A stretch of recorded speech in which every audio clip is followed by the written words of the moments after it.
Assalamualaikum warahmatullahi wabarakatuh. Nama saya Yasmin Agnia Pramono dari jurusan Desain Komunikasi Visual angkatan 2023 kelas L, dan saya akan mempresentasikan tentang Design Indonesian Culture. Yang pertama, saya akan menjelaskan tentang Lambang Keraton di Yogyakarta. Nah, Lambang Keraton Yogyakarta ini merupakan lambang khas Kesultanan Daerah di Yogyakarta dan dibuat pada tahun 1952 oleh Sri Sultan Hamengkubuwono dengan judul Giri Kusumo.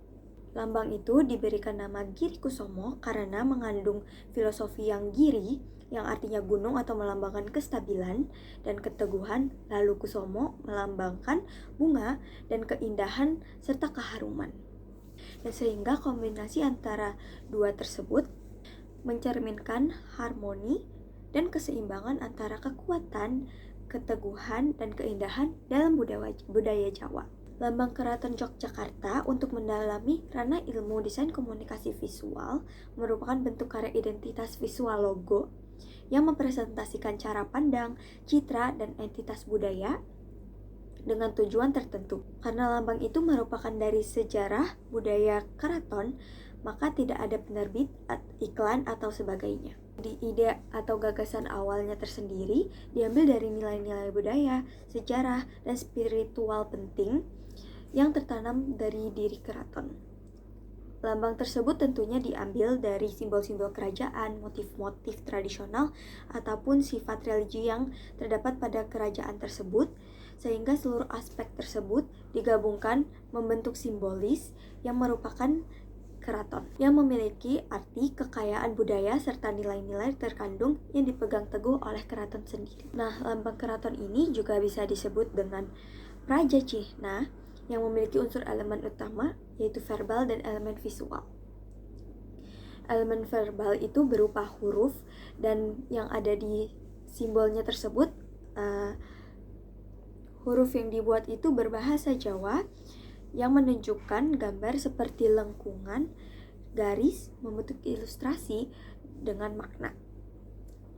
Nah, dapat disimpulkan bahwa lambang keraton sendiri ini memiliki banyak objek yang memiliki makna, antara lain bentuk mahkota pada bagian atas, ada ageman di kepala sultan, dan diisi di bagian sampingnya itu berupa sumping pada sisi kanan dan kiri, dan digiringi oleh sayap yang sisinya di bagian atas itu besar dan seiring ke bawah itu makin mengecil. Bagian tengah berupa gambar perisai yang sedikit melengkung di bagian ujungnya berwarna merah yang memperlihatkan bentuk perisai, dan di tengahnya terdapat elemen aksara Jawa Murda, yang di tengahnya terdapat aksara Jawa Murda dan bisa disebut dengan berbunyi Haba.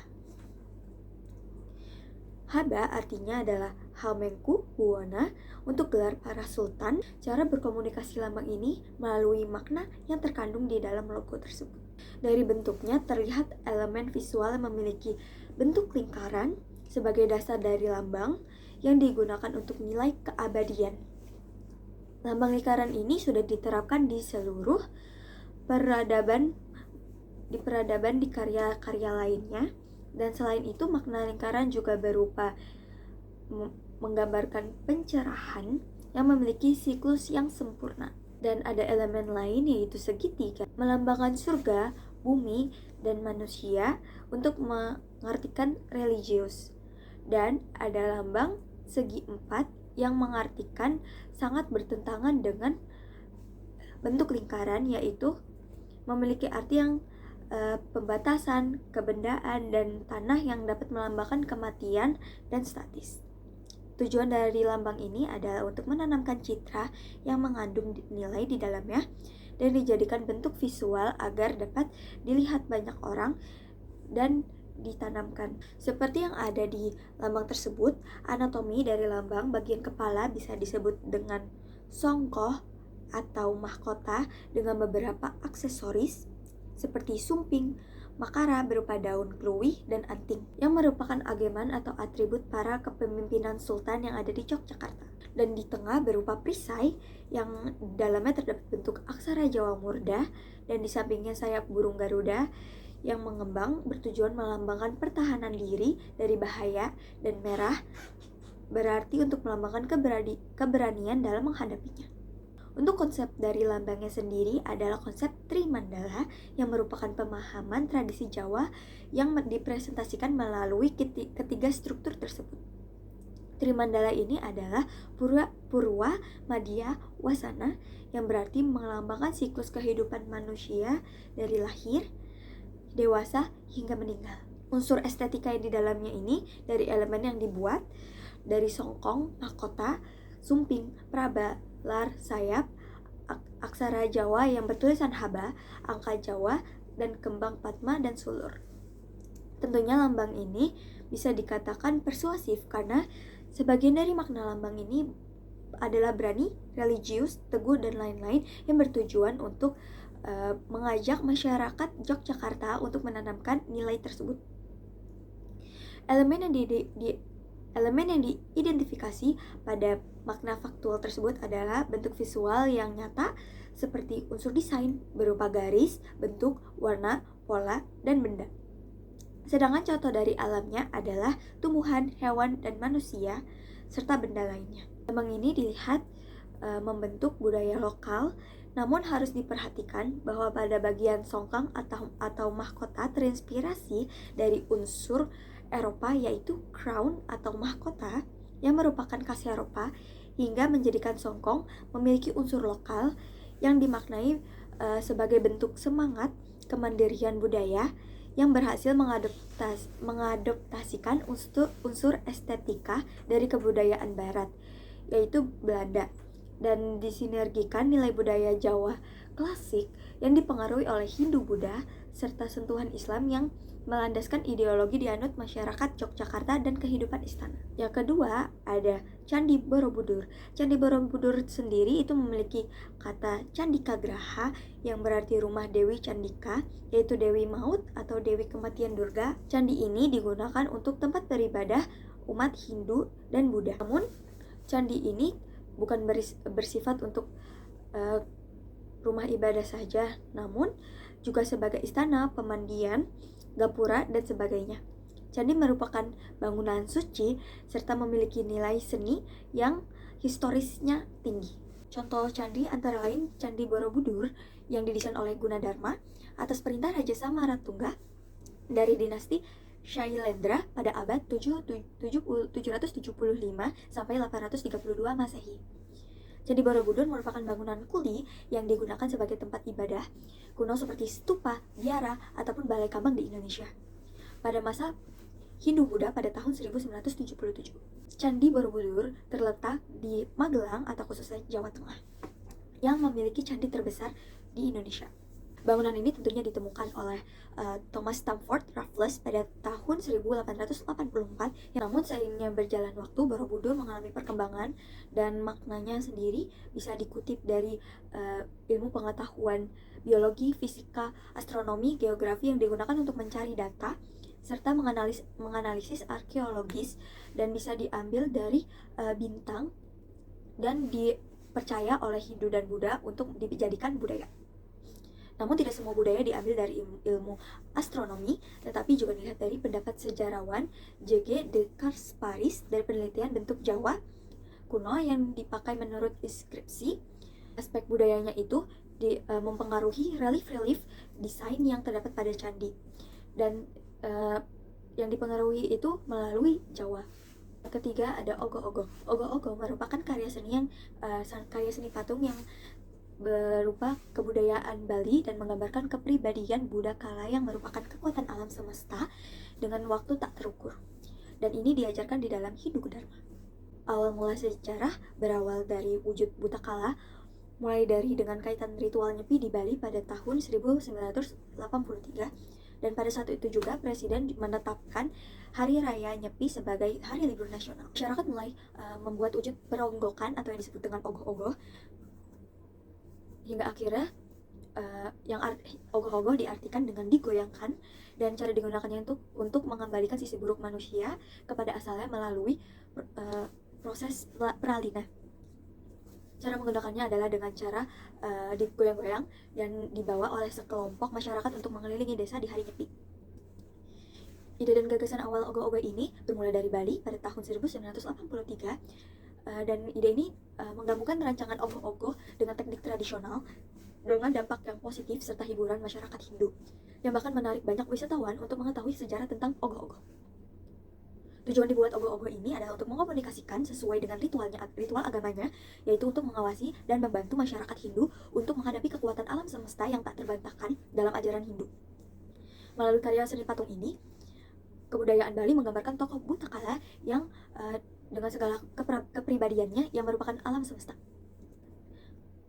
Komunikasi ogoh-ogoh ini dengan perkembangannya yaitu menciptakan kepercayaan dan keyakinan umat Hindu beserta keharmonisan dengan Sang Pencipta serta keharmonisan dengan alam. Elemen desain yang di dalamnya yang digunakan antara lain makna dan simbolis, gaya tradisional, desain yang unik, warna, kesan keharmonisan, kekreativitasan dengan unsur bentuk, ruang, tekstur, warna dengan menggunakan rangkaian besi dan dirangkaikan dengan bambu yang dianyam.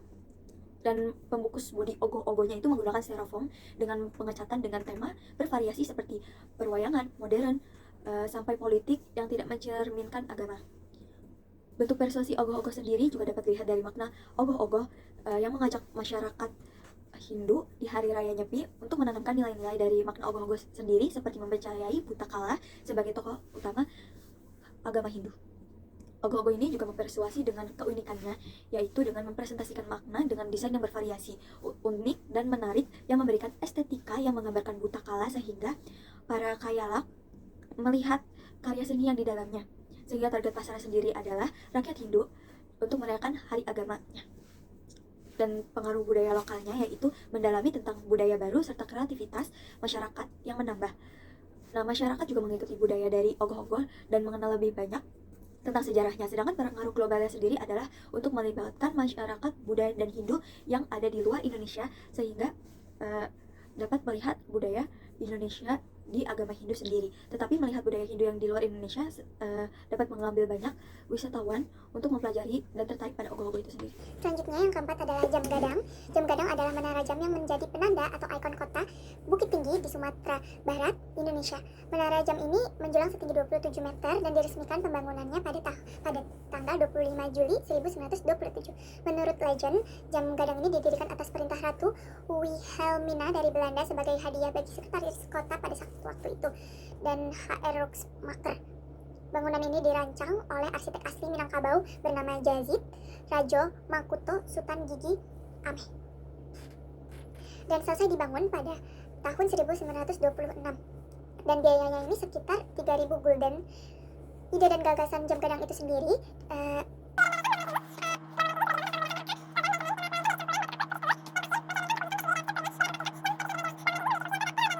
tingkat pertama digunakan sebagai ruang petugas, sementara tingkat kedua menjadi tempat bandul pemberat jam, tingkat ketiga menyimpan mesin jam, dan tingkat teratas adalah puncak menara di mana lonceng jam ditempatkan.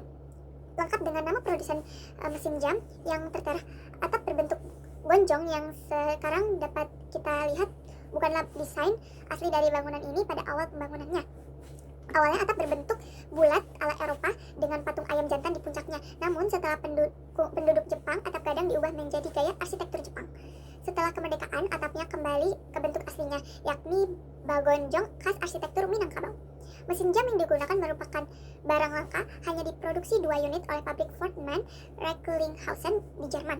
1 unit serupa digunakan oleh Big Ben di London, Inggris. Mesin ini beroperasi secara mekanik melalui 2 bandul besar yang menyeimbangkan satu sama lain, menjadikan jam ini dapat berfungsi selama bertahun-tahun tanpa sumber energi eksternal. Mesin ini juga berada di lantai 3 menggerakkan jarum jam yang menghadap ke 4 penjuru mata angin dengan diameter area perputaran 80 cm.